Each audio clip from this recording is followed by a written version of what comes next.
Hi friends, இயேசுவோடு நாம் இன்று வழிநடத்துதல்.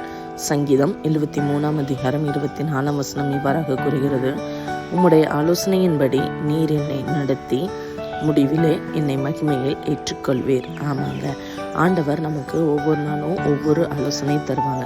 சில நேரம் நம்மளை சுற்றி இருக்கிறவங்க கொடுக்கக்கூடிய ஆலோசனை கூட சிறந்ததாக இருக்கும். அவங்க மூலமாக கூட ஆண்டவர் நம்மோடு பேசுவாருங்க. அதனால் அவர் கொடுக்குற ஆலோசனையை நம்ம கரெக்டாக ஃபாலோ பண்ணணும்னா கண்டிப்பாக நமக்கு ஒரு மகிமையான வாழ்க்கை இருக்குங்க. எப்படி இந்த ஆடுகள் ஆண்டவருடைய சத்தத்திற்கு இல்லது மேய்ப்பனது சத்தத்திற்கு கீழ்ப்படுகிறதோ, அதே மாதிரி நாமளும் ஆண்டவருடைய சத்தத்திற்கு அன்றாடம் கீழ்ப்படியணுங்க. அவருடைய வார்த்தைக்கு கீழ்ப்படியணும், அவருடைய சத்தத்திற்கு கீழ்ப்படியணும்.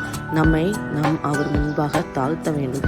அப்படி தாழ்த்தணும்னா கண்டிப்பாக நம்மை அவர் உயர்த்துவார். நமக்காக ஒரு நித்திய வாழ்க்கை ஆணப்படுகிறது. அந்த நித்திய வாழ்க்கைக்குள்ள நாம் பிரவேசிக்கணும்னா அவருடைய சத்தத்திற்கு இணங்குவோம், வழி நடத்தப்படுவோம். பாய்.